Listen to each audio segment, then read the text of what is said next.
इतनी छोटी सी आत्मा है, इसलिए उसको भगवान को जानना कठिन हो जाता है। भगवान तो इतने बड़े हैं कि हम सोच भी नहीं सकते। वो अचिंत्य है, हमारी बुद्धि का काम ही नहीं है उनको समझना। लेकिन भगवान कहते हैं अगर मुझे जानना है तो मैं आपको उपाय बताता हूँ। बोले कौन मुझे जानता है? कि जब उसके पास में मेरे द्वारा दिया हुआ बुद्धि योग रहेगा तो मैं किसको बुद्धि योग देता हूँ? गीता के 10वें अध्याय का 10वां श्लोक है, तेषाम सतत युक्तानाम भजताम प्रतिपूर्वकम ददामि बुद्धि योगम तम येन माम उपयान्ति ते। जो सतत और प्रेम पूर्वक मेरा भजन करते हैं मैं उनको ही बुद्धि योग देता हूँ, वो पूर्ण रूप से मुझे समझते हैं। नहीं वेद में जाएंगे ब्रह्म जानेंगे, योग करेंगे परमात्मा तक पहुँचेंगे। और जो भगवान के भक्त हैं उन्होंने भगवान को देखा है, उनका रंग कैसा है, रूप कैसा है, कैसे अवतरित होते हैं, कैसे लीला करते हैं, ये सब उनको पता है। इसलिए भक्त्या माम अभिजानाति, केवल भक्ति के द्वारा ही मेरा भक्त मेरे वास्तविक स्वरूप को जानता है। जैसे सब ने एक किस्सा सुना है, 4 अंधे हाथी देखने के लिए जाते हैं और हाथी के बारे में ही बताते हैं, चारों का सच है लेकिन पूर्ण सत्य नहीं है। किसी ने पैर देखा तो बोले खंबे जैसा है, किसी ने पूंछ देखी तो ब्रश के जैसा है, किसी ने कान देखे तो बोले सूप के जैसा है, कोई किसी ने सुंड देखी बोले रबर की जैसी। तो जो भी जिसने देखा और जो भी कुछ कहा वो पूर्ण सत्य एक होने के नाते उनका भी आंशिक सत्य ही है। असत्य कोई नहीं बोल रहा है लेकिन पूर्ण सत्य नहीं है। अब देखो दूसरा एक उदाहरण लो, आप भी समझ जाएंगे। इस संसार में सब लोग अलग अलग लोगों को मानने वाले, देवी देवताओं को मानने वाले सभी लोग रहते हैं और बोल रहे हमारे लिए भगवान है। ठीक है, अज्ञानता है, किसी को भी कोई भगवान माने, भगवान मानते ही महत्वपूर्ण चीज है। अज्ञानता के कारण किसी को भी भगवान मानते हैं, लेकिन भगवान मानने की जो क्षमता है इससे भगवान खुश है। भगवान कहते कोई बड़े किसी को, लेकिन मानते भगवान ना, मेरे को बहुत पसंद आते हैं। अब ये किसी को भी भगवान मानते हैं लेकिन सत्य कब पता चलता है? जब आदमी की मृत्यु हो जाती है, उसकी हस्ती उठाई जाती है और आगे लेके जाता है तो क्या बोलते फिर? बोलो क्या बोलते? राम नाम सत्य है, सत्य बोलो सत्य है, नहीं बोले राम नाम ही सत्य है, फिर बाकी सब असत्य है। सत्य का पता चलता है फिर क्यों नहीं बोलते गणेश नाम सत्य है, शिव नाम सत्य है, दुर्गा नाम सत्य है? ऐसा ही लेके जाओ ना सबको, लोग अपने अपने ग्रुप वाले। लेकिन नहीं, सबके लिए एक ही विधि बताई जाती है, क्या? कि राम नाम ही सत्य है। इसलिए भागवतम के पहले श्लोक सत्यम परम धीमहि, हम परम सत्य का ध्यान करते हैं। ईश्वर परम कृष्ण सच्चिद आनंद विग्रह, अनादिर आदि गोविंद सर्व कारण कारण। भगवान सब कारणों के कारण है। इसलिए वेदव्यास जी कहते हैं कि मैंने अपनी वैदिक प्रणाली बदल दी है। सभी वेदों में जितने भी अनुष्ठान बताए जाते हैं वेदव्यास जी के द्वारा दिए हुए हैं। उसमें शुरुआत श्री गणेशाय नमः, श्री सरस्वती नमः, यहाँ से शुरुआत होती है। भागवतम ग्रंथ की शुरुआत होती है ओम नमो भगवते वासुदेवाय। क्यों? वेदव्यास जी ने बदल दिया, नारद जी ने उनको बता दिया, आपने भगवान के बारे में बताया नहीं, धर्म के बारे में बताया है। तो धर्म शुभ कर्म है, शुभ कर्म के अधिष्ठाता गणेश जी हैं। जब तक गणेश जी का पूजन नहीं होगा कोई शुभ कार्य नहीं होगा।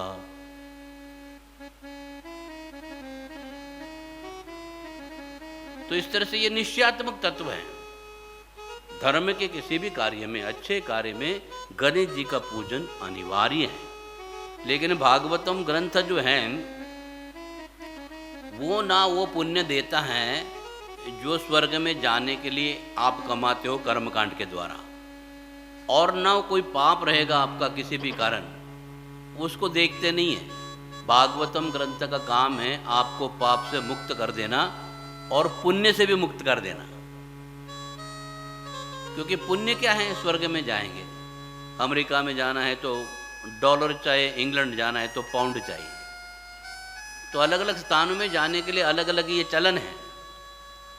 लेकिन भगवान के पास में जाना चाहिए तो तेषाम सततयुक्तानाम भजताम प्रतिपुरु, प्रेम पूर्वक मेरा भजन जो करते हैं उनको मैं बुद्धियोग देता हूँ, जिसके द्वारा वो हर चीज को यथावत रूप में देखते हैं। इसलिए प्रभुपाद जी ने जो भगवत गीता लिखी है उसका नाम है भगवत गीता यथारूप, श्रीमद् भागवतम यथारूप। भगवान के बारे में कोई भी ज्ञान दिया जाता है वो यथारूप दिया जाता है। इसलिए जितने भी लोग उसको पढ़ते हैं तो उनको समझ में आ जाती है बात कि वास्तविकता क्या है। तो ब्रह्म जो है वो भगवान की अंग कांति है, जो ब्रह्म ज्योति के नाम से जानी जाती है, और वो प्रकाश पूज्य होने के नाते ही उसको ब्रह्म ज्योति के नाम से जाना जाता है। और जो योगी होते हैं वो परमात्मा का दर्शन करते हैं, चतुर्भुज शंख चक्र गदा धारण किए हुए उनका दर्शन करते हैं, लेकिन वो अंदर में गर्मी के रूप में रहते हैं। तो सूर्य की गर्मी सूर्य से अलग नहीं है, सूर्य का प्रकाश सूर्य से अलग नहीं है, एक दृष्टि से सूर्य ही है, लेकिन फिर भी प्रकाश सूर्य नहीं है, गर्मी भी सूर्य नहीं है, लेकिन सूर्य से अलग भी नहीं है। इसको कहते हैं अचिंत भेदाभेद तत्व, एक साथ में एक है भी और एक नहीं भी है। इसलिए जो सूर्य का दर्शन करेगा तो उसको प्रकाश भी मिलेगा, गर्मी भी मिलेगी। लेकिन जिसने प्रकाश को ही देखा है और जिसने गर्मी की अनुभूति की है, सूर्य की तरफ देखा ही नहीं है, तो उसको तो सूर्य कैसा है पता ही नहीं चलेगा। इसलिए जो भक्त होते हैं वो तीनों तत्व को जानते हैं। और इसलिए शुद्ध गोस्वामी शौनक आदि ऋषियों को बताते हैं, हे ऋषियों आपने अच्छी प्रगति की है, कोई ब्रह्म तक पहुंचा है तो कोई परमात्मा तक पहुंचा है, अब मैं आपको भगवान तक पहुंचाता हूँ। वेदों को छोड़ के बात बोलने की बात है ना। भागवतम ग्रंथ जो है इसमें वेदों का कुछ लेना देना नहीं है, क्योंकि ये फल है। हमने पहले दिन उदाहरण दिया था, पेड़ बहुत बड़ा है लेकिन जब फल आता है, आम पक जाता है तो उसमें रस होता है ना, तो रस पीने के लिए होता है। तो रस जो है, आम का जो रस जो है, उस रस को पेड़ से क्या लेना देना, पत्ते से क्या लेना, टहनियों से क्या लेना देना, है उसी पेड़ का। लेकिन जो फल में है वो वेदों में नहीं है, जो रस फल में है वो वेदों में नहीं है। तो भक्त क्या पिलाएंगे, वो थोड़े पेड़ दिखाएंगे, देखो भगवान देखो ऐसा, बोले आओ उनका प्रेम पियो। तो इसलिए व्यक्ति को ये चीज समझनी है। और भागवतम ये सारे तत्वों को समझाता है। जो भी हमारे मन में अभी जितनी भी शंकाएं, आशंकाएं, कुशंकाएं रहेगी, उन सब का खात्मा, और आत्मा बने महात्मा और राजी हो परमात्मा। तो इस तरह से जो है हमारा जो कार्य जो है वो है वैष्णव का, कि इन सिद्धांतों को, जो भी संसार में जितने भी सिद्धांत हैं उनको समझना, और उस सिद्धांतों का फिर सीधा अंत हो जाता है जब व्यक्ति अनंत भगवान को समझ जाता है कि श्री कृष्ण ही सर्वे सर्वा है। इसी बात की पुष्टि करने के लिए वेद व्यास जी को नारद जी ने बताया। नारद जी ने इस ग्रंथ की रचना की और उन्होंने बता दिया ये 3 प्रकार के तत्व होते हैं, ब्रह्मेति, परमात्मेति, भगवानेति, शक्ति। फिर उन्होंने बता दिया, जैसे हमने कल बता दिया कि भगवान संसार को, परीक्षित महाराज ने प्रश्न किया था संसार कैसे बनता है, तो छोटा सा उदाहरण दिया तो बात समझ में आ गई संसार कैसे बनता है। अब देखो ये संसार की ऐसी विशेषता है, हम अपने बुद्धि से अगर जानने का प्रयास करेंगे तो कभी भी जान नहीं पाएंगे। बड़े कितने भी साइंटिस्ट आ जाए, कुछ भी करे, कितने भी विद्वान आ जाएंगे, तो भी एक पत्ता भी नहीं बना सकते जब तक रॉ मटेरियल उनके पास में नहीं होगा। देखो आदमी कितना बुद्धिमान है, जितनी भी गाड़ियां उनके स्पेयर पार्ट बनाता है।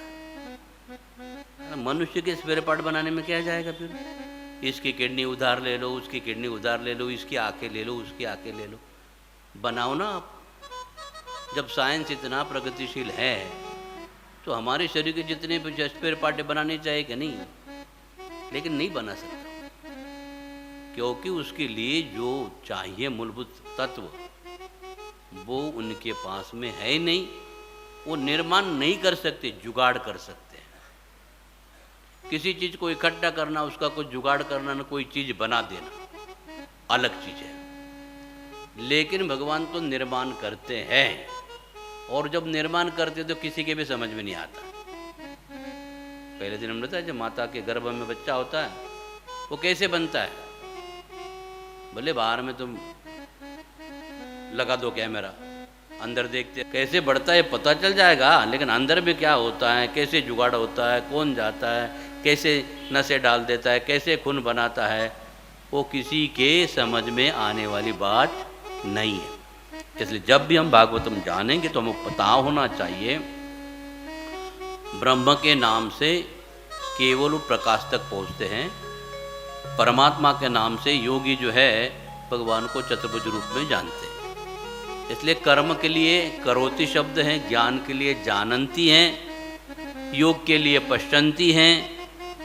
तो जो संस्कृत का व्याकरण है, उस व्याकरण में इन शब्दों के अर्थ नहीं बदलते।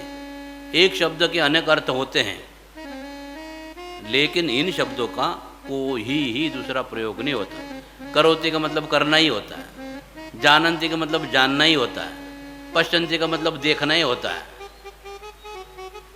और भागवतम के लिए पिबत भागवतम, पिबंती है। भागवतम रस होने से पीने के लिए है, और योगी परमात्मा को देखने के लिए है। और ज्ञान ब्रह्म का है कि सभी जगह में है वो, तो प्रकाश सभी जगह में व्याप्त है।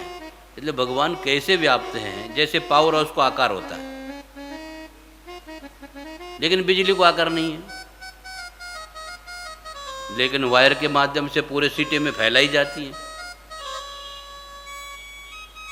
और परमात्मा क्या है, बिजली है, बिजली है, ये ज्ञान हो गया। जब वायर को हाथ लगेगा, शॉक लगेगा, करंट बैठ जाएगा, फिर बोले परमात्मा है, अंदर में कोई शक्ति जरूर है। तो ऐसे ही ब्रह्म का ज्ञान होता है, परमात्मा की अनुभूति होती है, और भगवान का दर्शन होता है। इसलिए भगवत दर्शन, सूर्य का दर्शन होगा, गर्मी की अनुभूति होगी, और प्रकाश का ज्ञान होगा। उजाला हो गया है, मतलब सूर्य निकल चुका है, ज्ञान हो जाएगा।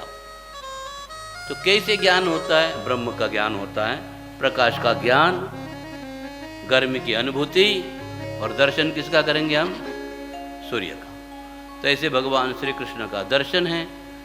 वृंदावन में जब जाओगे सब लोग दर्शन दर्शन, ठाकुर जी के दर्शन, ठाकुर जी के दर्शन, राधा जी के दर्शन, सब दर्शन के लिए भागते हैं, क्योंकि उनको भगवान को देखना है। तो भगवान निराकार है तो कैसे हैं, और वो सर्वव्यापी शक्ति हैं वो कैसी हैं, और भगवान व्यक्ति विशेष कैसे हैं, ये सारी चीज़ें जब सुत गोस्वामी ने शौनक आदि ऋषियों को समझाया, वो सब ऋषि मुनि बोलने लगे कितना सुंदर है ये पुराण। हम वेदों को जानने के बावजूद भी जो चीज़ें हमारे समझ में नहीं आई, वो आज भागवतम के माध्यम से आसानी से हम समझ गए। फिर आगे वो समझाते हैं, भगवान श्री कृष्ण संसार के विस्तार के लिए आध्यात्मिक जगत में गोलोक धाम में निवास करते हैं। और जब आध्यात्मिक धाम का संचालन करना होता है तो भगवान श्री कृष्ण के अपने ही शरीर से वो विस्तार करते 4 स्वरूपों को। तो पहला स्वरूप उनका वासुदेव का होता है, फिर अनिरुद्ध, वासुदेव, प्रद्युम्न, अनिरुद्ध, और उसके बाद में संकर्षण। ये चारों को संकर्षण नाम से जाना जाता है। तो आध्यात्मिक जगत में संचालन करते हैं, और आध्यात्मिक जगत में हमारे जो देह होते हैं, हमारा जो शरीर होता है, वो आध्यात्मिक तत्वों से बना होता है। इसलिए आध्यात्मिक जगत में हमें जन्म नहीं लेना पड़ता है। देखो तुलसीदास जी ने बड़ा सुंदर ढंग से समझाया, आसान तरीके से समझाया रामायण में, रामचरितमानस। उमा कहूँ तुझे अनुभव अपना, सत हरि भजन जगत सब सपना। कौन बता रहे? शिव जी बता रहे, उमा कहू तुझे अनुभव अपना सत हरि भजन। वो ही नहीं बोले कि शिव भजन सत है, बोले सत हरि भजन जगत सब सपना। इसका मतलब क्या है? इसका मतलब सीधी बात है कि ये जगत जो है ये सपना है, और सपना कभी अपना होता नहीं है। हम कहते हैं कि हमने सपना देखा, वो देखा ये बात है, वो अपना सपना था जो हमने देखा, लेकिन सपना कभी किसी का हुआ है? सपना कभी अपना नहीं होता है। तो क्या समझे? तो शिव जी ये समझाना चाहते हैं भगवान का भजन करो माँ, और वही आपको वास्तविक सत्य क्या है दिखा देगा। बाकी तुमको वास्तविकता पता नहीं चलेगी, बाकी सब सपना है। तो ये जगत भी सपना है, इसका मतलब हम सोए आध्यात्मिक जगत में जो हमारा शरीर है उस भी हम सोए हैं, क्योंकि हम भगवान को भूल जाना चाहते हैं। तो हम भगवान को भूल जाते हैं तो हमको सपना आता है। जब हम रात को सो जाते हैं तो हमको सपना आता है। सपने में भी हमारा शरीर होता है, इधर घूमते उधर घूमते, कोई मारता है, एक एक्सीडेंट हो जाता, कट जाता, जो भी कुछ होता है हम देखते रहते हैं। कभी लगता है अभी भूत ने गला पकड़ लिया, कितने शेर ने गला पकड़ लिया। सपना है, कुछ भी आ सकता है। लेकिन हम जब सपना देखते हैं तो एकदम पसीने तर हो जाते हैं, बाप रे भूत आया था, मेरा गला पकड़ लिया था, शेर आया था, मुझे खा गया था। लेकिन जब जाग जाते हैं तो हम कहाँ पाते हैं अपने आप को? हमारा एक शरीर बेड के ऊपर, बिस्तर के ऊपर ही रहता है, जहाँ हम सोए हैं, लेकिन सपने में खोए हैं। कभी हंसे तो कभी रोए हैं। तो सपना तो आते रहते, दिखते हैं लंबा चौड़ा। तो ऐसे ही हम आध्यात्मिक जगत में सोए हुए हैं और माया में खोए हैं, क्योंकि हमने ऐसे बीज बोए हैं। इसलिए भगवान ने बोला जाओ माया नगरी में, और इस संसार में आए हैं, बड़ा सपना देख रहे हैं और इसको हकीकत समझ रहे हैं। लेकिन भगवान की विशेष कृपा होती है, वो अपने कृपालु साधु महात्माओं को भेज देते हैं और वहाँ की जो वास्तविक स्थिति है उसका दिग्दर्शन कराते हैं। फिर हम बोलते हैं अच्छा हमको भी वहाँ जाना है। तो जैसे हम देखते हैं यहाँ का सपना टूट जाएगा तो देखेंगे हम तो उसी बिस्तर के ऊपर हैं, भगवान के पास में ही है, क्योंकि सपने में ऐसे ही होता है। हम कहाँ हैं पता नहीं चलता, जाग जाने के बाद में पता चलता है हम कहाँ हैं। तो इसलिए ये भागवतम का जो ज्ञान है ये वास्तविक है। वेद्यम वास्तवम अत्र वस्तु शिवदम, जितने भी तत्ववेत्ता हैं ये उसका ये वास्तविक निचोड़ है जो वेद व्यास जी ने प्रस्तुत किया है। और उन्होंने हैं वेदों को लिखा है, पुराणों को लिखा है, और उन पुराणों में जब भगवान नारद जी ने बता दिया उनको, तो भगवान के बारे में इस ग्रंथ की रचना करने के बाद में सारी की सारी सच्चाई जो है लोगों के सामने यथावत रख दी। तो अब भगवान कौन है? तो बोले श्री कृष्ण के अलावा कोई भगवान हो नहीं सकता। इसलिए गीता में आप पढ़ोगे, संजय उवाच, फिर धृतराष्ट्र उवाच, अर्जुन उवाच, लेकिन कृष्ण उवाच नहीं है, उधर लिखा है भगवान उवाच। अब प्रमाण चाहिए ना लोगों को, श्री कृष्ण भगवान ही है। तो गीता पढ़ो, उसमें कृष्ण के आगे कृष्ण उवाच नहीं लिखा है। क्यों? कि बाकी सब इंसान हैं, उनका नाम ले लिया, लेकिन कृष्ण के आगे क्या लिखते हैं? भगवान उवाच। तो श्री कृष्ण भगवान हैं, ये स्थापित कर दिया गीता के माध्यम से। तो विशेषता कैसे जाननी है हर कार्य की, बड़ी सुंदर ढंग से। तो ब्रह्मेति परमात्मेति भगवानिति शब्दति, ये तीन तत्वों के द्वारा अगर व्यक्ति समझ जाता है तो उसके मन में शंका नहीं होती है। किसी का भी प्रवचन सुनने को जाओ, खाली आपको मालूम होना चाहिए वो क्या बोलते हैं। वो बोलेंगे ब्रह्म है, समझ लेना ये वेदों के जानकार है, वेदों के बारे में बोलते हैं, अपने को खामोश रहना। परमात्मा के बारे में बोलते चुपचाप सुन लेना, बोलना कुछ भी नहीं है, क्योंकि वो भी बहुत जानते हैं, आपको बताएंगे। लेकिन हर एक व्यक्ति की अपने विषय की एक मर्यादा होती है, उस मर्यादा के आगे जा नहीं सकते। और भक्त जो है भगवान को पूर्ण रूप से जानता है, इसलिए पूर्ण रूप से शरणागति में चला जाता है कि हम ब्रह्म की शरणागति, क्योंकि सर्वधर्म मामेकम शरणम रजम। आप बोले ब्रह्म में शरण जाओ, नहीं बोले ब्रह्म में तो विलीन होना है, शरण कैसे जाएंगे?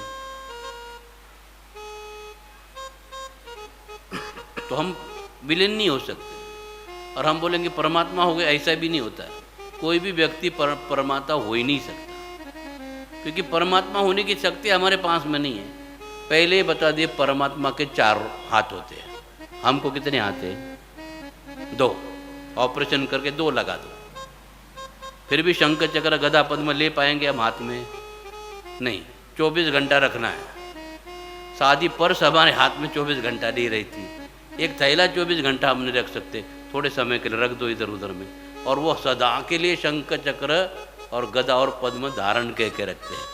इससे पता चल जाता है कि परमात्मा जो है वो हम कभी बन नहीं सकते हैं, लेकिन भगवान के दास बन सकते हैं। इसलिए हनुमान जी राम भक्त हनुमान के नाम से जाने जाते हैं। प्रहलाद, ध्रुव, ये सब भगवान के भक्त के नाम से जाने जाते हैं। जितने भी संत महात्मा हुए हैं वो भगवान के दास के रूप में ही आज प्रसिद्ध है। और भगवान का दास बिंदास और मायादास सदा उदास। तो इसलिए हमें सदा उदास रहना है। तो ये संसार में माया है, हमको सदा के लिए उदास बना कर रखती है। इसलिए माया में भय रहता है, मेरा अच्छा होगा कि नहीं होगा, मेरा कल्याण होगा कि नहीं होगा, मेरा कैसे होगा, कैसे गुजारा चलेगा, ये सारा भय मन में लगा रहता है।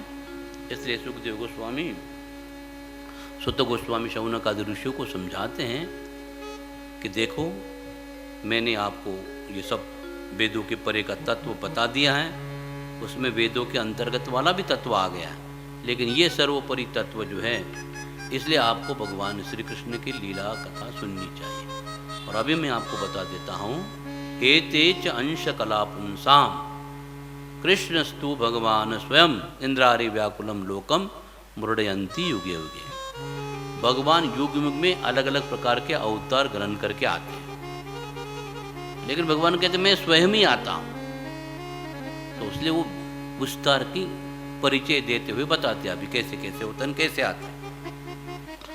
तो ये जब 4 संकर्षण आध्यात्मिक जगत में संचालन करते हैं, वासुदेव, प्रद्युम्न, अनिरुद्ध और संकर्षण, फिर ये चौथे शंकर में से फिर से भौतिक जगत के संचालन के लिए वैसे ही 4 विस्तार हो जाते हैं। उनका भी नाम वही होता है, वासुदेव, प्रद्युम्न, अनिरुद्ध और संकर्षण।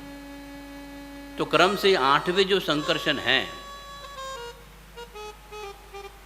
ये भौतिक जगत के लिए निर्माण किए जाते हैं। तो 8वें संकर्षण से महाविष्णु की उत्पत्ति होती है, जो कारणोदक शाही समुद्र में सोए रहते हैं, अकेले रहते हैं, उनके पास में लक्ष्मी नहीं होती। कारणोदक शाही समुद्र में सो जाते हैं, सब चीज़ों के कारण है वो, भौतिक जगत के ब्रह्मांड के। उनको प्रधान प्रकृति के नाम से भी वेदों में और भागवत में बताया गया है।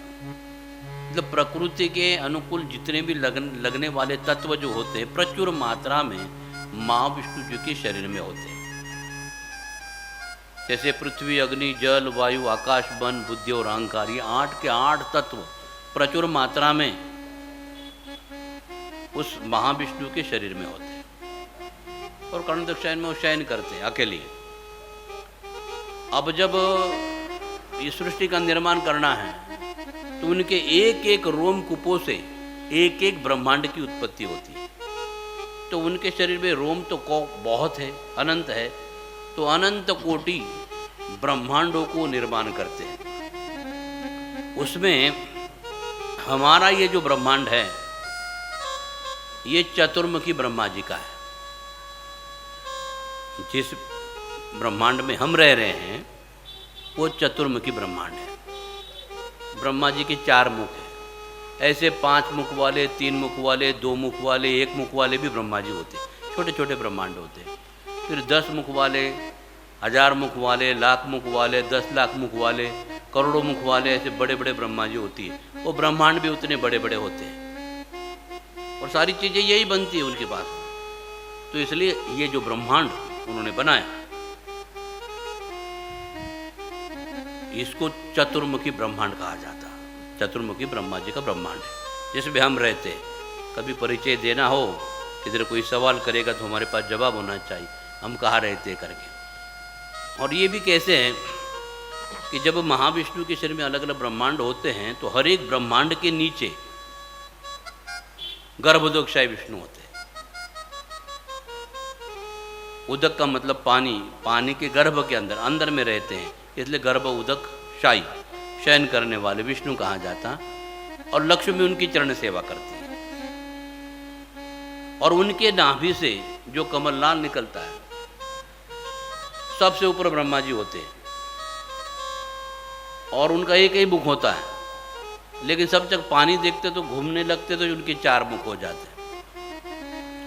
और 4 मुख हो जाने के बाद में वो बोले मेरी उत्पत्ति कहाँ से हुई है,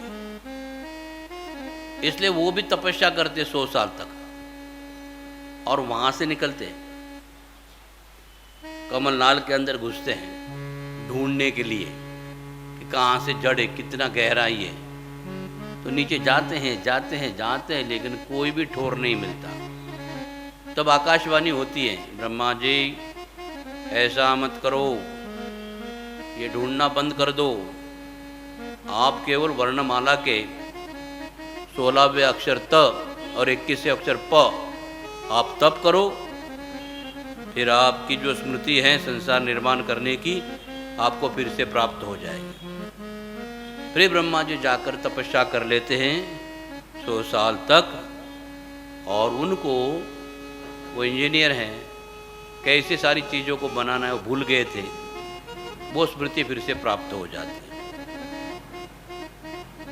जैसे कृष्ण गीता में बताते, सर्वस्व चामृति सन्निविष्टो मत्त स्मृतिर ज्ञानम अपोहनम च वेदेश सर्वम अहमेव वेद्यो वेदांतकृत वेदुन। मैं सबके हृदय में निवास करता हूँ और मेरे कारण लोगों को स्मृति विस्मृति और भ्रम निर्माण होता है। तो जब बताया जाता ब्रह्मा जी देख लेते हैं, फिर उसके बाद में वो क्षीरोदकशाही के रूप में कारणशाही विष्णु, गर्भोदकशाही विष्णु और क्षीरोदकशाही विष्णु, जो हर एक कण कण में और हर एक के हृदय में परमात्मा के रूप में चले जाते हैं। जैसे कांच के हम 10 लाख करोड़ टुकड़े कर देंगे और रास्ते के ऊपर बिखरा देंगे उस टुकड़ों को, तो जब सूर्य की किरणें उसके ऊपर गिरेगी तो हर एक कांच के टुकड़े के अंदर सूर्य दिखाई देगा। और सूर्य पूरा दिखता है, कांच का टुकड़ा भले छोटा हो लेकिन उसके अंदर सूर्य टुकड़े में नहीं दिखता, पूरा दिखता है। तो ऐसे भगवान का सबके हृदय में पूरा स्वरूप है कांच के टुकड़े ही हैं, हम सब बिखरे हुए हैं, लेकिन सबके हृदय में और कण कण में वो परमात्मा के रूप में निवास करते हैं। और वो उनकी जो चेतना है शरीर को मिलती हैं, जिसको मॉडर्न भाषा में आर्थिंग कहा जाता है। आत्मा की एक चेतनाएं शरीर को दी जाती हैं तो इससे शरीर चलता है, लेकिन जो आर्थिंग चाहिए नहीं तो शॉर्ट सर्किट हो जाएगा। तो इसलिए जो है परमात्मा सभी जगह में व्याप्त है। देखो अर्थिंग लेते वक्त, अर्थ का मतलब धरती को हम गड्ढा करते हैं तो उसके अंदर वायर डाल देते हैं, कोयला डाल देते हैं, एक अर्थिंग ले लेते तार, सबके साथ ज्वाइंट कर देते घर में, वही कारण है। तो परमात्मा जो है वो परम सत्ता है, तो उनकी चेतना के कारण, आत्मा की चेतना की एक मर्यादा है, वो शरीर तक ही है, और परमात्मा की मर्यादा अनंत है, तो पूरे सृष्टि में वो व्याप्त है कण कण। ये उनकी विशेषता है। जैसे यहाँ का बल यहाँ इतने जगह में प्रकाश देगा, सूर्य सब जगह में प्रकाश देगा, बड़ा है इसके लिए। यदि भगवान का जो तत्व ही समझना है तो कैसे हैं, ये भागवतम में सुत गोस्वामी शौनक आदि ऋषियों को समझा रहे हैं। तो उन्होंने कहा हमने इतना सब कुछ किया, इतना तपस्या की, लेकिन आपने भागवतम के पुराणों का अधिकार है, तो आपने जो बातें बताई बोले वो हमको विस्मित कर देती है, और बलात् भगवान कृष्ण की ओर हमारा मन आकर्षित हो रहा है। अब उनके बारे में हम सुनना चाहते हैं, जानना चाहते हैं। आप बोलते जाओ, हम अघाते नहीं जाएंगे, हम सुनते ही जाएंगे। एक भजन ले लेते हैं, फिर आगे की चर्चा करते हैं।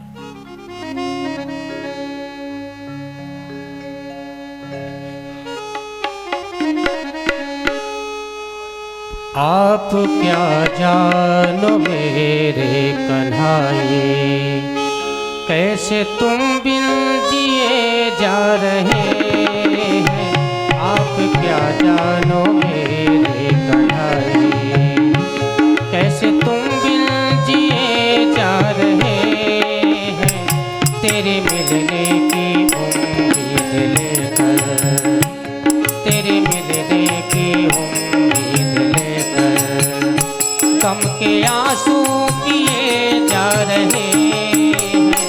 आप क्या जानो मेरे कन्हाई।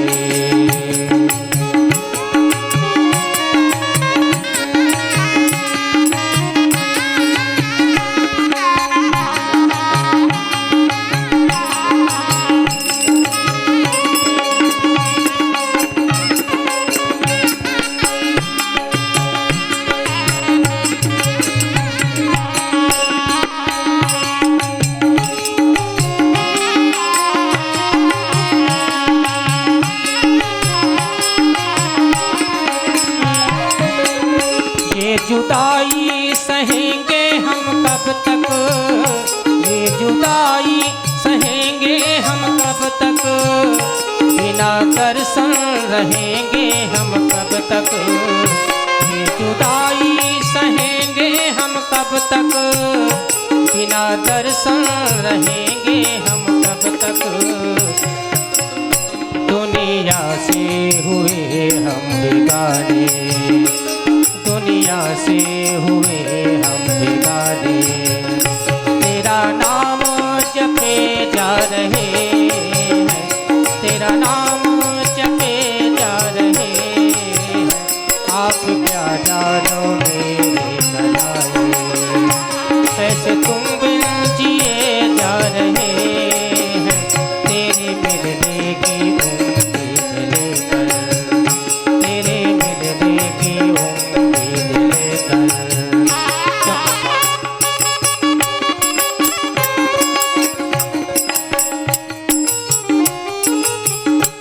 तेरे मिलने की उम्मीद लेकर गम के आंसू पिए जा रहे हैं। आप क्या जानो मेरी कन्हाई।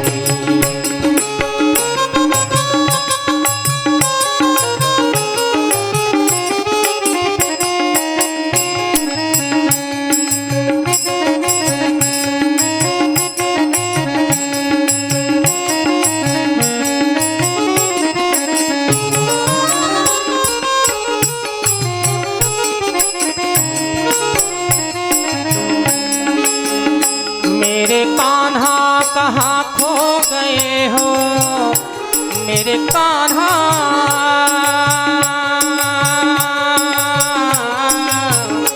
मेरे कान्हा कहाँ खो गए हो, इतने बेदर्द क्यों हो गए हो, इतने बेदर्द क्यों हो गए हो। मेरे कान्हा कहाँ खो गए हो, इतने बेदर्द क्यों हो गए हो। बिन देखे रहा नहीं जाए, बिन देखे रहा नहीं जाए।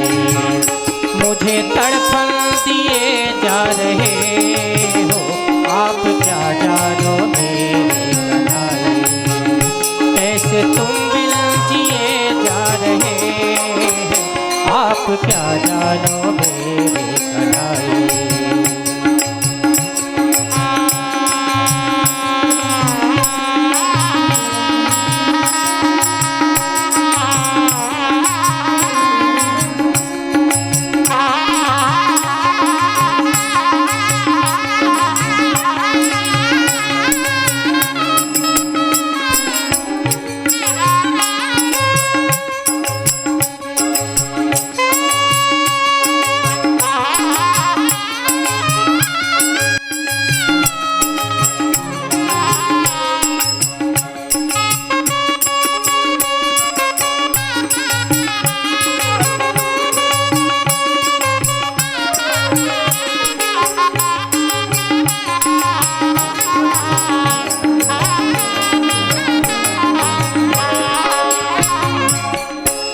इन गुनाहों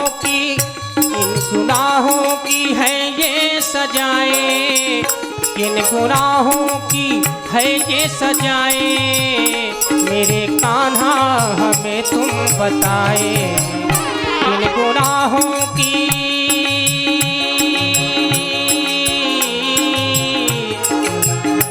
ये सजाए,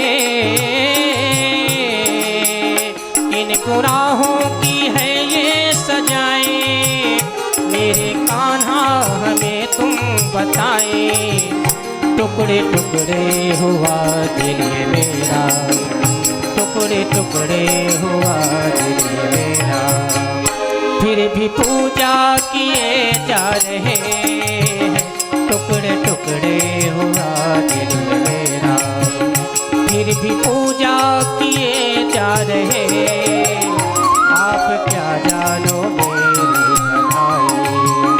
आवड तुला बेलाची बेलाच्या पानाचे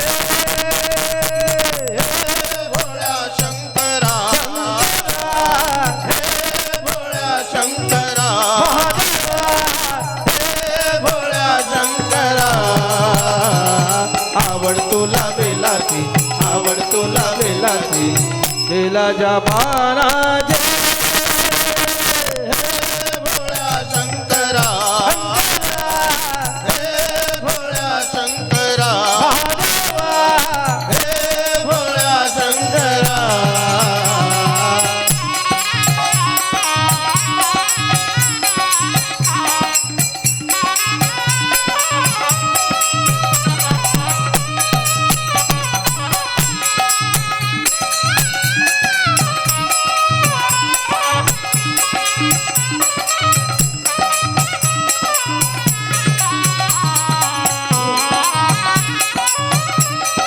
गळ्यामध्ये रुद्राक्षाचा माळा लाविले भस्म कपाळा हो, गळ्यामध्ये रुद्राक्षाच्या माळा, लाविले भस्म कपाळा. गळ्यामध्ये रुद्राक्षाचा माळा लाविले भस्म कपाळा गळ्यामध्ये रुद्राक्षाच्या माळा, लाविले भस्म कपाळा. हो आवड तुला बेलाची, हो. आवड तुला बेलाची बेलाच्या पानाचे हे भोळ्या शंकरा, हे भोळ्या शंकरा, हे भोळ्या शंकरा.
अंगनाचे पार्वती हो त्रिशूळ डमरू हाती, संगनाचे पार्वती. त्रिशूल डमरू हाते संगनाचे पार्वती हो त्रिशूळ डमरू हाती, संगनाचे पार्वती. आवड तुला बेलाची, हो. आवड तुला बेलाची बेलाच्या पानाचे भोळ्या शंकरा, हे भोळ्या शंकरा, हे भोळ्या शंकरा. आवड तुला बेलाची, आवड तुला बेलाची, बेलाच्या पानाचे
तुझ्या रे हो भोलेनाथ आलो तुझ्या द्वारे कुठे दिसे ना पुजारी भोलेनाथ आलो तुझ्या द्वारे कुठे दिसे ना पुजारे हो भोलेनाथ आलो तुझ्या द्वारी कुठे दिसे ना पुजारी आवड तुला बेलाची आवड तुला बेलाची बेलाच्या पानाची शंकरा भोळ्या शंकरा भोळ्या शंकरा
पार्वती मध्य शोभे गणपती अर्धांगी पार्वती मध्य शोभे गणपती अर्धांगी पार्वती मध्य शोभे गणपती अर्धांगी पार्वती मध्य शोभे गणपती आवड तुला बेलाची आवड तुला बेलाची बेलाच्या पानाची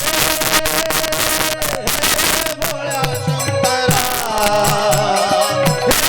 भोळ्या शंकरा भोळ्या शंकरा आवड तुला बेलाची आवड तुला बेलाची बेलाच्या पानाची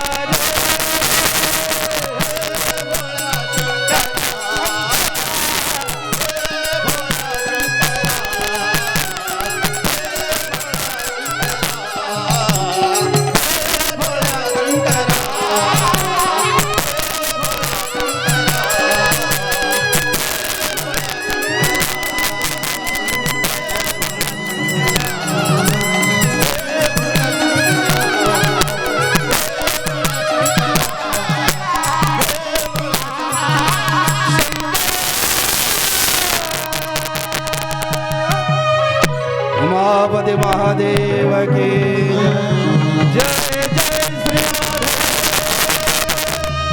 जय जय श्री राधे जय जय श्री राधे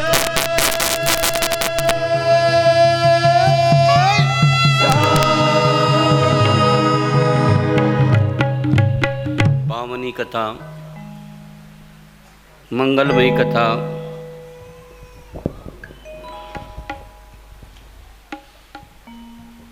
तो यहाँ सुत्त गोस्वामी शौनकादि ऋषियों को अलग अलग प्रकार की महिमा समझा रहे थे। तो उन्होंने बता दिया था सवै पुंसा परो धर्मो अथो भक्ति रधोक्षजे अहेतु की अप्रतिहता यत्मा संप्रसिद्धति।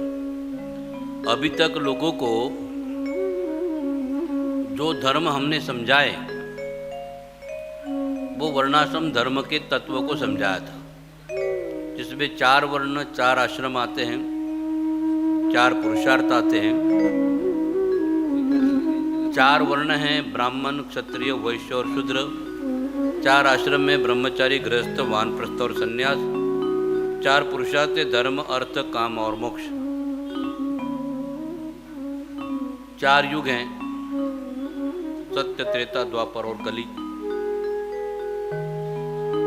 और चतुर्मुखी ब्रह्मा है। तो इस तरह से ये सारे के सारे तत्व 4 हैं। और दिशाएं 8 हैं, लेकिन 4-4 भाग में विभक्त की गई हैं। और आकाश और धरती, इस तरह से 10 दिशा के बारे में 10 दिक्पाल हैं, उनका वर्णन किया गया है। तो उन्होंने बता दिया कि अब हम जितने भी मनुष्य हैं, फिर चाहे किसी भी वर्ण और किसी भी आश्रम में क्यों ना हो,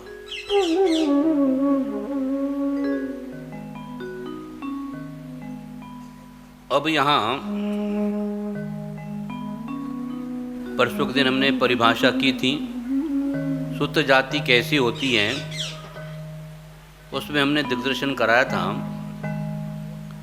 या तो पिता शूद्र होते तो माता ब्राह्मणी होती है, या पिता ब्राह्मण हो तो माता शूद्रानी होती है।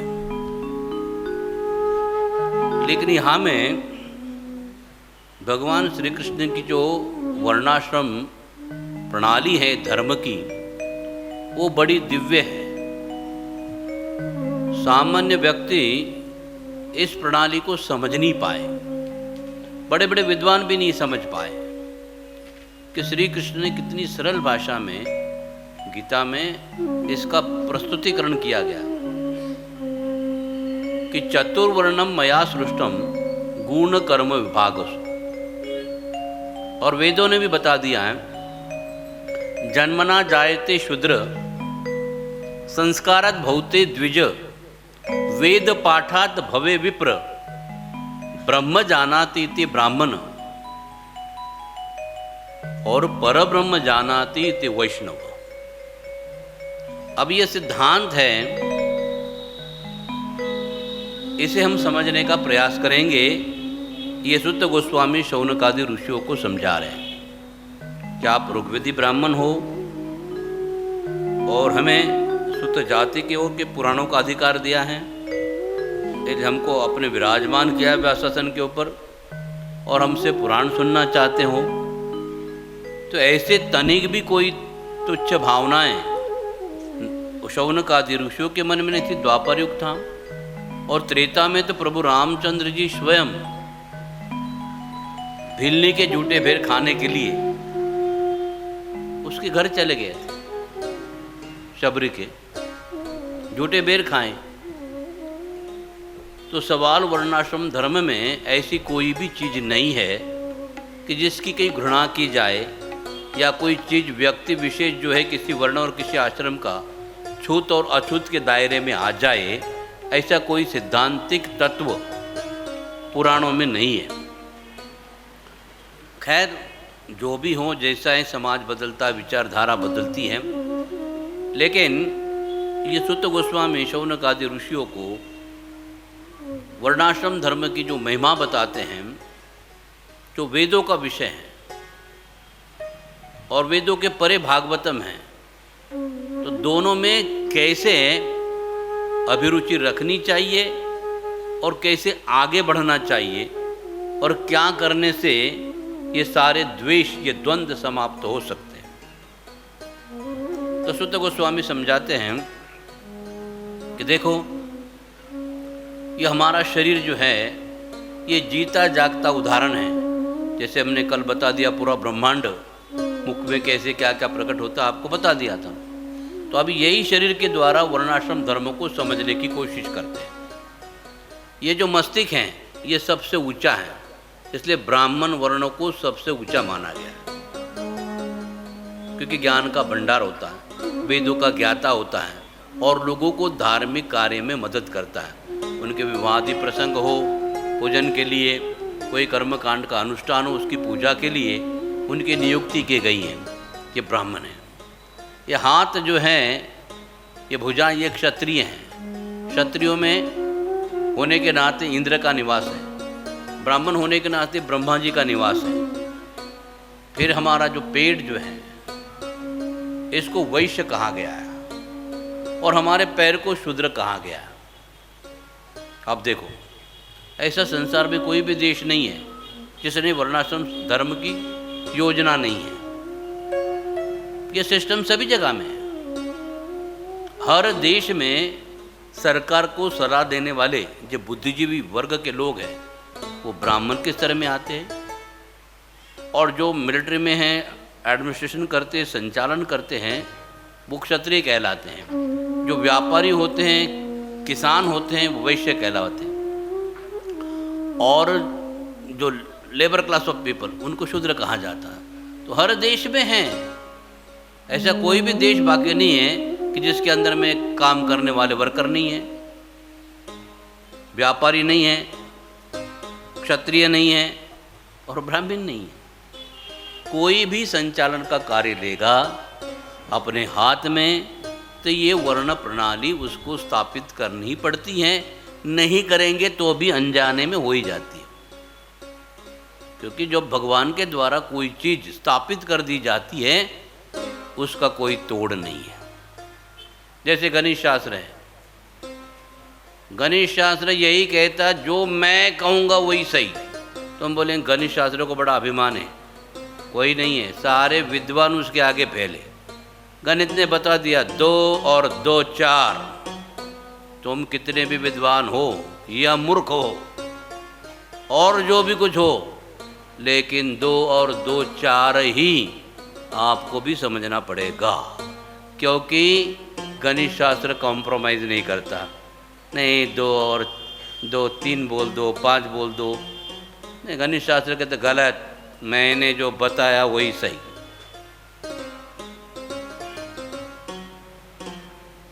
तो जो भी गणित शास्त्र बताता है वो बात बिल्कुल सही होती है। ऐसे भगवान ने ये जो शास्त्र दिए हैं उसके अंदर जो भी चीज़ बताई हैं वो पत्थर की लकीर है, उसको कोई भी आदमी चेंज नहीं कर सकता और चैलेंज भी नहीं कर सकता। अब देखो, ये ब्राह्मण है, ये क्षत्रिय है, तो ब्राह्मणों की रक्षा करना क्षत्रिय का कर्तव्य है। वैश्यों का कर्तव्य है सब जगह से सामान बटोर के लाना, एक जगह इकट्ठा करना, दुकान में भर देना, जो भी आएगा उसको बांटते जाना। और पैर का काम है तीनों वर्णों को लेके घूमना, कहीं भी जाना है तो एक को भी नहीं छोड़ना। ब्राह्मण को भी साथ में लेके जाना, क्षत्रियों को भी साथ में लेके जाना और वैश्यों को भी साथ में लेके जाना। तो पैर जो हैं वो सैर कराते हैं ना सबकी, तो अभी साथ में ही चलते हैं ना।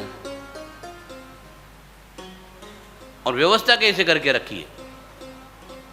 ब्रह्मा जी का निवास, इंद्र का निवास, पेट में वरुण देव का निवास और चरणों में भगवान विष्णु का निवास होता है, क्योंकि धर्म के मूल भगवान विष्णु हैं। इसलिए यहाँ पर चरणों में वास किसका होता है? विष्णु का होता है। ये तो ब्राह्मण ने सबसे ऊंचा वर्ण है। नमस्कार किसको करता है? चरणों को। मस्तक का रखा जाता है चरणों में, और चरण तो शूद्र हैं, लेकिन भगवान विष्णु का निवास है, तो नमस्कार किसको होता है? विष्णु। अब देखो कितनी सुंदर व्यवस्था है, क्योंकि सब में नम्रता आनी चाहिए। ब्राह्मणों में ज्ञान का अभिमान हो जाएगा तो नम्रता चली जाएगी। इसलिए उनको बोला तुम भिक्षावृत्ति करके जीवन यापन करो, 5 दुखरी मांगो।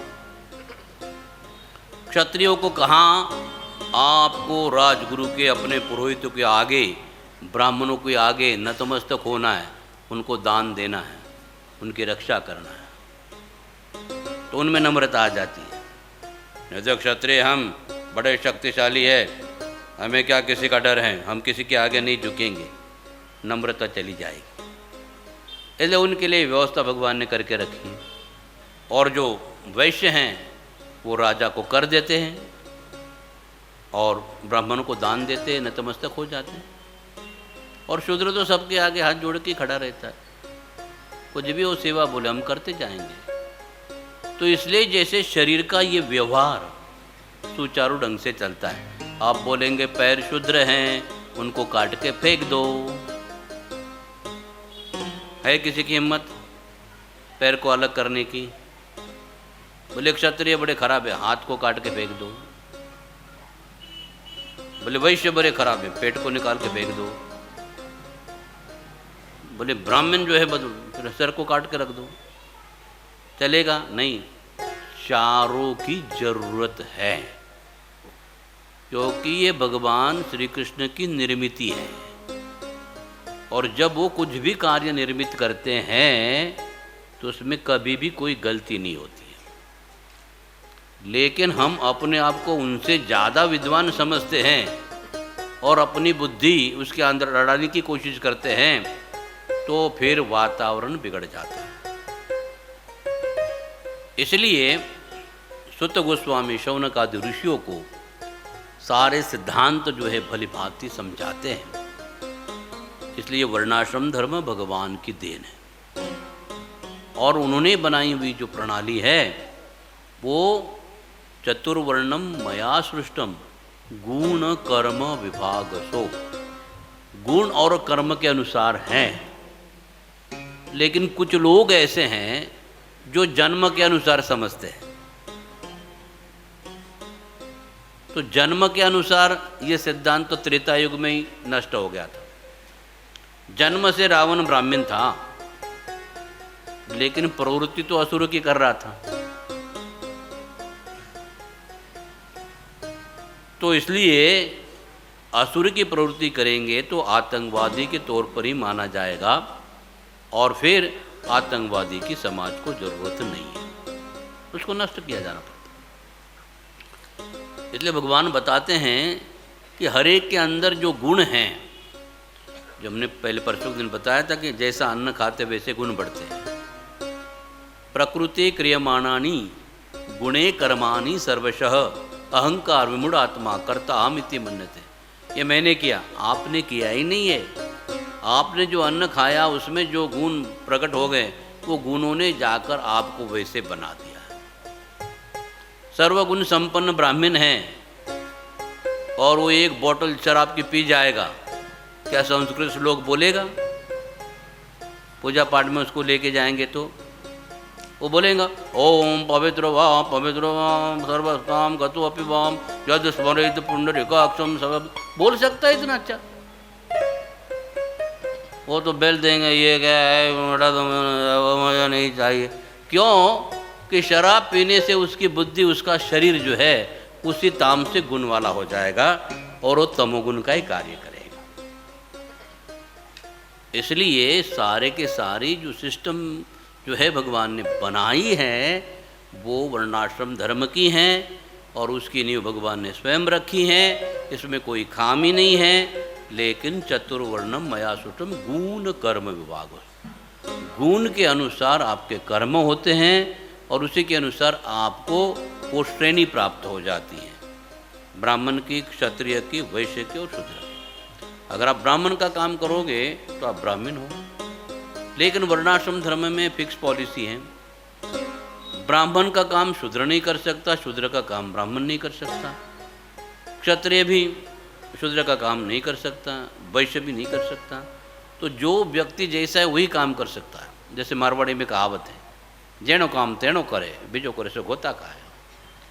जो काम जिसका है उसको वैसे ही करना चाहिए, दूसरा करेगा तो समस्या निर्माण हो सकती है। तो ये सारी की सारी सुविधा जो यास में समझाई है कि इस वर्णाश्रम धर्म में जब आप आचरण करोगे तो ही आपको मनुष्य कहा जाएगा। जैसे एक गुरुकुल में एक प्राध्यापक जो थे, गुरुकुलाचार्य, वो बच्चों को वेद सिखा रहे थे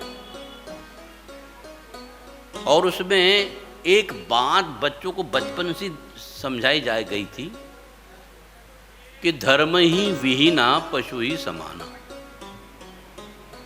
हे बच्चों, धर्म का आचरण करो। अगर धर्म के अनुसार नहीं चलोगे तो आपको सब पशु कहा जाएगा। धर्म है बिना पशु ही समझ। अब बच्चे बड़े विद्वान होते हैं, जो बात सुनते हैं उसको ग्रहण कर लेते हैं, भूलते नहीं है। और प्रसंग उसके घर में ऐसे आ गया, उसकी बड़ी बेटी थी, उसकी शादी थी, तो उनका छोटा बच्चा जो गुरुकुल में पढ़ता था उसको कहा गया कि जहाँ ये बारात रुकी हुई है ना, तो वहाँ जाके आ, और कितने लोग आए हुए हैं वो देख के आ जा और हमको बता देना, तो हमें पता चल जाएगा। गिनती तो तुझे आती है, गिनती करके आ जा, फिर हम उतने लोगों का भोजन बनाएंगे। बोला ठीक है। बोले कितने मनुष्य आए, जाके देख के आओ। ये बेचारा चला गया और सबके तरफ देखा देखा देखा, वापिस आया। बोले गुरुजी 4-5 है शादी में, क्या 4-5 लोग आते हैं कि ज़्यादा नहीं? फिर गया, बोले कितने हैं? 5-6 हो सकते हैं। अरे ऐसे नहीं, निश्चयात्मक बताओ। तीसरी बार भेजा, 7-8 हो सकते हैं। बोले ऐसे कैसे हो सकता है, शादी ब्याह में तो कितनी संख्या में लोग आते हैं। बोले देखो गुरुजी, आपने जो हमको पढ़ाया ना, धर्म ही भी ना पशु ही समान, मनुष्य के जैसे दिखने वाले लोग तो है नहीं है, क्योंकि धर्म का आचरण करने वाला कोई नहीं है। कोई बीड़ी पी रहा है, कोई शराब पी रहा है, मनुष्य तो है ही नहीं। धर्म के आचरण करने वाले तिलक बीट लगा के तो इन्हीं के नहीं लोग आए हैं जो धर्म का आचरण करते हैं। इसलिए मैंने बोल दिया आपको। फिर बोले कितनी संख्या? हाँ ऐसे संख्या में तो 400-500 होंगे, फिर खाना 400-500 का बनाएंगे। लेकिन बच्चे की भी बात समझ में आ जाती है, धर्म का आचरण करने वाले व्यक्ति कोई मनुष्य कहा जाता है। फिर भगवान श्री कृष्ण कहते हैं कि जो मनुष्य बन चुके धर्म का आचरण करके, ऐसे मनुष्य को गीता पढ़नी चाहिए। मनुष्यानाम सहस्रेषु कश्चित् यतति सिद्धये यथानपि सिद्धानाम कश्चन माम व्यक्ति तत्वता। भगवान कहते हैं कि 1000 आदमी में से कोई एक आदमी है, मनुष्यानाम सहस्रेषु, एक व्यक्ति कहता है कि मुझे धर्म का आचरण करना है। धर्म को जानने वाले होते, धर्म को मानने वाले होते, पर आचरण नहीं करते। तो उसमें से 1000 में से एक व्यक्ति, और ऐसे जब 1000 इकट्ठा हो जाएंगे उसमें से एक धर्म का आचरण करता है, बाकी करने का संकल्प करते, उसमें से एक व्यक्ति आचरण करता है, और ऐसे 1000 आदमी इकट्ठा हो जाएंगे तो कोई व्यक्ति जो है उस आचरण के द्वारा उस सिद्धि प्राप्त करता है। और ऐसे सिद्धि प्राप्त हो गई है, ऐसे 1000 लोग इकट्ठा हो जाएंगे, वो फिर कोई मुझे जानता है और फिर आगे जाके वो मेरा भक्त बनता है। मतलब लाखों करोड़ों लोगों में से कोई एक विरला ही कृष्ण का भक्त बने। जैसे सत्ययुग में प्रहलाद अकेले ही भगवान के भक्त बने। बहुत मुश्किल है कृष्ण भक्त बनना, इतना भी आसान नहीं है। सही, हाँ सुखदेव जी बिल्कुल सही बताया आपने। तो भगवान कृष्ण का भक्त जो बनना बहुत कठिन है, लेकिन समझने की बात है, भगवान श्री कृष्ण भी समझा रहे हैं कि येन केन प्रकारेण, इस सिद्धांतों को जानना चाहिए कि जो मनुष्य वही है धर्म का आचरण करते हैं। तो धर्म का आचरण करके मनुष्य बनो, मनुष्य बन के गीता पढ़ो, गीता पढ़ के भगवान के भक्त बनो। गीता के जो 18 अध्याय है उसका केंद्र बिंदु 9वां अध्याय है। 9वें अध्याय के आखिरी श्लोक में जो श्री कृष्ण ने बताया वो कृष्ण चाहते हैं, बाकी अर्जुन के सवाल करने पर बाकी अध्याय बताए। तो कृष्ण ने क्या बताया? 9वें अध्याय का आखिरी श्लोक, मनमना भव मद्भक्तो मध्याजी माम नमस्कुरु मांसि आत्मानम तत्कुरुष्व मदम। तो जो बता दिया है कि हे अर्जुन, तू मेरा भक्त बन, मुझे नमस्कार, मेरी शरण में आ जा। तो भगवान का भक्त बनना, ये भगवान चाहते कि कोई मेरा भक्त बने, लेकिन जबरदस्ती तो नहीं कर सकते ना। आपके पीछे डंडा लेके घूम नहीं सकते हैं, आपको लालच नहीं दे सकते, कि भक्त बनोगे तो ये मिलेगा वो मिलेगा, वो मिलने तक ही भक्ति करोगे फिर छोड़ देंगे वो तो भगवान वो नहीं चाहते हैं। तो इसलिए मेरा भक्त बनो, तो गीता पढ़ के भक्त बनो। भक्त जब बन जाओगे तो भागवत सुनो, और भागवत सुनने के बाद में आप क्या बनोगे फिर? पहले भक्त तो बन चुके हो, लेकिन फिर भी गुणों के अनुसार कोई सात्विक भक्त, कोई राजसिक भक्त, कोई तामसिक भक्त होता है, कोई निर्गुण भक्त होता है। तो ऐसे भगवान के विभिन्न प्रकार की श्रेणियाँ हैं भक्तों की भी। लेकिन जब वो भगवान का प्रेमी भक्त बन जाता है तो भागवतम के द्वारा जो रसपान जो राधा रानी करना चाहती है सबको, वो प्रेम के तत्व को समझ सकता है। सबसे ऊंची प्रेम सगाई। और ये प्रेम तत्व कैसा है, कितना दिव्य है, कितना भव्य है, कितना सुस्वादु है और कैसा है, इसको समझने का प्रयास करना होता है। इसलिए शौनक आदि ऋषियों को यही बता दिया कि देखो आपने जो भी कुछ आचरण किया, जो भी कुछ किया है, कि आपके धर्म के अंदर निष्ठा है और मेरी कृष्ण में निष्ठा है। तो मैं आप सभी की निष्ठा कृष्ण के प्रति स्थित कराना चाहता हूँ, और उसके बाद में आप कृष्ण कथा के माध्यम से कृष्ण प्रेम के रसास्वादन का आस्वादन करो। तो उससे क्या हो जाएगा कि आपके जीवन का हर कार्य सफल हो जाएगा, सार्थक हो जाएगा, और आपके मन में भी किसी प्रकार की कोई शंका आशंका नहीं रहेगी। क्योंकि ज्ञान ऐसा होना चाहिए जिसमें किसी भी प्रकार की कोई शंका नहीं हो। प्रभुपाद जी जब अमेरिकन लोगों को समझा रहे थे, बोले शंका मुक्त ज्ञान कैसे होता? तो प्रभुपाद जी ने बहुत सुंदर, बहुत अच्छा उदाहरण दिया। प्रभुपाद जी ने बताया, व्हाट इज दिस? उन लोगों ने बोला, this is nose, this is nose, everybody knows, matter close. कि नोज इज नोज, ये नाक है तो नाक ही है। लोगों को शंका ये नाक नहीं है, बताओ। नाक के बदले में ये कान है, ऐसी कोई शंका है किसी के मन में? नहीं। नाक नाक है, नाक ही रहेगा, आखिरी तक नाक रहता है। नहीं, मरने के बाद में शायद कान बन जाता होता, हाथ बन जाएगा, पैर बन जाएगा, ऐसा नहीं होता है। इसलिए जो भी ज्ञान, शरीर का ज्ञान आपके लिए भगवान ने सही दे दिया है। आपको शंका भी नहीं, आँख है कि नहीं, कभी रिसर्च नहीं किया, करने की जरूरत भी नहीं है, नौबत भी नहीं आएगी। जो हैं जैसे नामदेव वैसे ही हैं, ऐसे जब वो भगवान के बारे में बताना चाहते हैं उतने ही दृढ़ होते हैं, क्योंकि उनमें हमने कोई शंका नहीं है।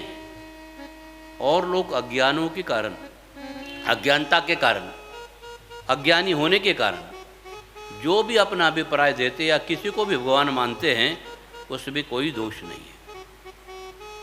जैसे एक उदाहरण के द्वारा समझ जाएंगे। पंत प्रधान भारतीय है, पंत प्रधान भारतीय है। अच्छा, पंत प्रधान भारतीय है, अच्छा, अरे वाह, मेरे लिए तो अच्छा मिल गया, मैं भी भारतीय हूँ, इसलिए मैं भी पंत प्रधान हूँ। चलेगा? मेरा तर्क चलेगा? पंत प्रधान भारतीय है तो मैं भी भारतीय हूं, तो मैं भी पंत प्रधान हूं। अंतर क्या है दोनों में? पंत प्रधान भारतीय है, तुम भी भारतीय हो, लेकिन तुम नागरिक हो। भगवान सनातन है, आत्मा बोले मैं भी सनातन हूं, इसलिए मैं भी भगवान हूं। नहीं, भगवान सनातन है, भगवान है, हम सनातन हैं, लेकिन भगवान के अंश है तो भगवान के दास है। मम वंशो जीवलोक के जीवभूत सनातन, अनादि काल से हम भगवान के अंश है, हम भगवान हो ही नहीं सकते। भगवान मायापति हैं और हम माया दास हैं। माया हमको आकर्षित कर सकती है, भगवान को नहीं। इसलिए भगवान कभी भी माया में पड़ नहीं सकते, और हम माया से कैसे निकलना पता भी नहीं है, क्योंकि ये गुण वाली माया है ना। दैवी हेषा गुणमयी मम माया दुरत्तया मामे वे प्रपदन्ते माया में तहम तरंतिते। ये 3 गुण वाली माया है, ये सबको ग्रस लेती है। तो इससे मुक्त होना है तो बड़ा मुश्किल है। तो कैसे मुक्त हो जाओगे? तो प्रभुपाद जी ने बड़ा सुंदर उदाहरण दिया था कि माया जो है वो कुत्ते की जैसी। जब कोई पालतू कुत्ता होता है ना, उसके ऊपर बोर्ड लगा दिया जाता है, सावधान कुत्ते से, बड़ा खतरनाक कुत्ता है। लेकिन कोई आदमी उसके पास चला जाएगा तो कुत्ता क्या करेगा, दौड़ के आएगा, उसको फाड़ के खा जाएगा। लेकिन उस कुत्ते से अगर आपको बचना है तो आपको क्या करना पड़ेगा? कुत्ता किसका है? अरे डॉक्टर का है। डॉक्टर डॉक्टर देखो ये तुम्हारा कुत्ता। जैसे आप डॉक्टर बोलेंगे, कुत्ता अंदर से टॉनी कम ऑन, वो दुम हिलाएगा, शांत हो जाएगा। ऐसे माया किसकी है? भगवान की है। माया भगवान का कुत्ता है। आप बोलेंगे हरे कृष्ण कृष्ण कृष्ण हरे हरे, हरे राम राम राम हरे हरे, तो भगवान कृष्ण माया को बोलेंगे माया। माया बोलेंगे बोलो मेरा आदमी है। माया चुप। आसान तरीका। भगवान का नाम लेने से कुत्ता समझ जाता है मालिक का नाम ले रहे हैं। और मालिक का नाम, मालिक तो एक ही है। जैसे कृष्ण बोल दिया, माया हो जाती है ठंडी, नहीं तो कच्चा खा जाएगी। नमक भी नहीं डालेंगे, मिर्च भी नहीं डालेंगे। ऐसे माया का काम होता है। इसलिए सारे सिद्धांतिक तत्व उनको समझाए कि वर्णाश्रम धर्म का वास्तविक हेतु क्या है, कि अपने स्थान स्थिता, जिस भी अवस्था में हैं, शूद्र तो शूद्र, ब्राह्मण तो ब्राह्मण, क्षत्रिय क्षत्रिय, एक विशेष कार्य है उसके अंदर। शूद्र ने ब्राह्मण बनने का प्रयास करने की जरूरत नहीं है। ब्राह्मण शूद्र बन सकता है क्योंकि उसके आचरण के द्वारा। वो क्षत्रिय भी बन सकता है, वो वैश्य भी बन सकता है, व्यापार भी कर सकता है, ये हो सकता है। इसलिए बताएं कि अब हम जिस धर्म की बात करते हैं वो ही सवै पुंसा, समग्र मनुष्य जाति के लिए, चाहे वो ब्राह्मण क्षत्रिय हो, वैश्य हो, शूद्र हो, कोई भी हो। परो धर्मो, जो वर्णाश्रम धर्म का परे धर्म, जिसको भागवत धर्म कहा जाता। सवै पुंसा परो धर्मो अथो भक्ति रधु, जिसमें भगवान कृष्ण की भक्ति हो, वो वास्तविक धर्म है जो आत्मा के लिए है। तो जैसे ज्ञान मार्ग में अहम ब्रह्मास्मि, मैं ब्रह्म हूँ, अथा तो ब्रह्म जिज्ञासा से शुरू होती है। ये ब्रह्म है, लेकिन ब्रह्म तो शाश्वत, ये चीज़ नाशवान, ये ब्रह्म नहीं है। नैति नैति करते करते जब विद्वान सारे जो है सोच लेते हैं ये इसको ब्रह्म माने, ब्रह्म से आया है तो ब्रह्म होना चाहिए, लेकिन ब्रह्म नहीं है। ये ब्रह्म से आया है, इसको ब्रह्म मानना चाहिए, नहीं ब्रह्म से है लेकिन नाशवान है, ब्रह्म तो शाश्वत है। तो नैति नैति जो वेद करते हैं, ऐसे ज्ञान से